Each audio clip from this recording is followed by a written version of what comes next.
Every government faces a fundamental strategic choice, a decision so basic that it cuts through ideology, campaign rhetoric, and political branding. If you strip away the noise of the left or the right, or liberal or conservative, what remains is this: a leader must decide whether to build or to destruct. Now, every nation, every administration, every political actor eventually reaches this fork in the road. One path is difficult, slow, and costly: the path of genuine investment and governance, the path of hope.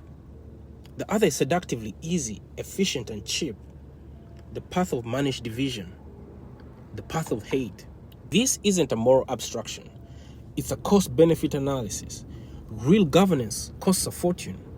Manipulation, on the other hand, is almost free. The first road, the expensive one, is the road of hope, the long, often thankless work of actually solving problems. It demands patience and courage. It drains the treasury and exhausts those who walk it. True governance is about construction. It means investing in systems that don't just patch over crises, but prevent them. It requires building for the next generation, not just for the next election. Creating hope at scale is not poetic work. It's logistical, procedural, bureaucratic, and endlessly demanding. It involves the deliberate choice to spend money and political capital on what the public may never see completed. To build hope, a government must invest in the real scaffolding of civilization: education, healthcare, sustainable infrastructure, and accessible mental health services. It must ensure that people can walk through safe green spaces, gather in community centers, and buy fresh food in their own neighborhoods. Every one of these projects takes years, sometimes decades, to bear fruit, and every one of them costs billions of dollars. But when these investments exist, people transform. When citizens are healthy, educated, and secure, they stop settling for survival. They start demanding agency. They stop being grateful for scraps and start insisting on participation. That's the quiet paradox of real governance. The more you empower people, the harder they become to govern cheaply. Hope creates citizens who expect better, and that expectation, that insistence on dignity, is the most expensive outcome of all. The path of hope is not just costly in money, it's costly in control. Because the moment people stand on solid ground, they start looking around and asking hard questions. They begin to see themselves not as dependents, but as stakeholders. And that's when power starts to sweat. The alternative is the cheap road, the shortcut that avoids all that heavy lifting. Instead of building, it manipulates. Instead of empowering, it distracts. This road doesn't save money, it simply spends it differently. Instead of pouring funds into hospitals, schools, or housing, it invests in the machinery of perception. It buys platforms, it sponsors narratives, and it engineers what the population sees, hears, and believes. It's not construction, it's basically control. The cost of hope is measured in infrastructure. The cost of hate is measured in propaganda. The modern apparatus of manipulation is sophisticated and efficient. It turns outrage into currency and attention into compliance. In this economy, the truth is irrelevant. All that matters is managing emotion. When leaders fail to deliver results, they simply change the subject. They turn governance into theater. If the schools aren't functioning, they stir up moral panic about what's being taught. If healthcare collapses, they generate outrage about who's abusing the system. If infrastructure fails, they tell you the real problem is taxes or regulation.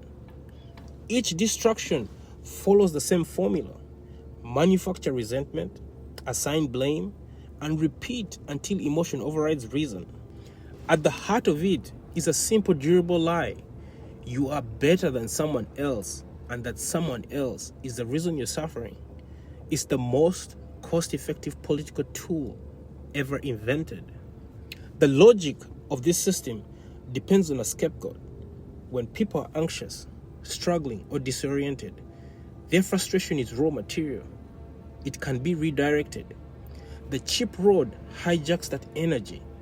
It convinces people that their problems are caused not by policy, corruption, or neglect, but by other ordinary people, their neighbors, their fellow citizens, those who are visibly different or socially vulnerable. The scapegoat must meet two criteria. They must be visible enough to target, but powerless enough to pose no real threat. And they must exist in that double frame, weak enough to be dismissed, yet somehow powerful enough to be blamed for everything. That duality keeps the story alive. It's absurd, but it works. Because people don't need the lie to make sense. They just need it to feel true. This strategy turns citizens into emotional investors in their own stagnation. They will sacrifice their own material well-being, better wages, better healthcare, better schools, as long as they believe the scapegoat suffers more. It's governance by resentment, the most efficient and corrosive form of political economy imaginable. The cheap road thrives not through policy, but through destruction, and destruction always moves horizontally. It convinces people to fight each other rather than look upward towards power. There are three basic maneuvers in this strategy of deflection. Let's explore them. The first one is economic redirection. When systems fail to produce prosperity, the narrative reframes the failure as competition between citizens. You are told you're poor because someone else took what should have been yours. Scarcity becomes a personal rivalry rather than a structural problem. The second one is cultural replacement. When communities decay after decades of disinvestment, the story becomes about disrespect. You are told your culture, your values, your traditions, they're all being erased. Infrastructure failure becomes a cultural war. And then the last one is the accountability shift. When governance collapses, the story becomes demographic. You are told the real issue is numbers, that your group is being outnumbered, replaced, or even forgotten. Each move is designed to pull the gaze sideways. The citizen always looks left or right. He never looks up. And it works. It always works. Because anger feels powerful. Even misdirected, it gives the illusion of control. This is why the cheap road is always so appealing. It offers emotional immediacy. It replaces complexity with clarity, delay with action, confusion with certainty. It feels like urgency, even as it robs you of it. The cheap road wins often, not because people are foolish, but because exhaustion is real. Hope requires energy. It asks for patience, engagement, debate, endless debate. Hate just offers adrenaline. Hope builds slowly. Hate hits instantly. The cheap system understands this perfectly. It knows that people running on empty, economically, emotionally, and spiritually, don't want homework. They want catharsis. They want to feel strong again, even for a moment. And so the manipulation machine keeps them there in that cycle of outrage and relief, outrage and relief, outrage and relief, forever mistaking that pulse of anger for power. But it is a power that consumes itself. It produces nothing, it builds nothing, it leaves nothing standing when the adrenaline fades. The cheap road doesn't fail because it's inefficient. It fails because it's unsustainable. It can only burn for so long before it runs out of new scapegoats to sacrifice. Every system built on hate eventually meets its limit, the point at which the performance stops working. When the slogans wear thin, when the promises start to sound recycled, when people notice that their lives haven't changed despite all this noise, something cracks. That moment is what I call the critical awakening. It's the moment when a citizen looks up from the outrage and asks the forbidden question: what if the problem isn't the people I've been told to hate? What if the real problem is the person who convinced me to hate them? That single question has the power to dismantle the entire machinery of manipulation, because it redirects attention vertically again, back towards power, back towards policy, and back towards the money. Once that perspective returns, the illusion begins to break down.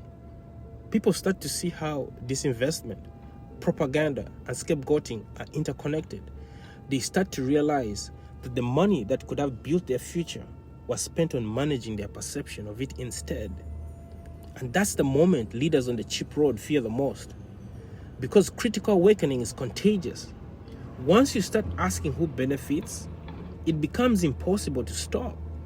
Hope costs more because it builds people who question power. That's the paradox. Real investment produces citizens who expect honesty and transparency. They become inconvenient. They demand proof. They ask where the money went. For a leader seeking comfort, that's a nightmare. But for society seeking survival, that's the only path forward. Now look here. Hope isn't a slogan. It's infrastructure. It's education. It's healthcare. It's trust, built slowly and painfully over time. Hate, by contrast, is cheap and endlessly renewable.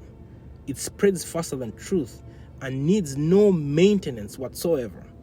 But it leaves ruins behind, institutions hollowed out, communities divided, people exhausted. Hope asks for participation. Hate only asks for reaction. In the end, everything comes down to one question, the one that cuts through all spin and spectacle. Who is paying for this message, and what do they want from me? If you ask that question about every headline, every speech, every viral outrage, follow the money and you'll see the road. If the investment leads upward into perception management, manipulation, or division, you're looking at the cheap road.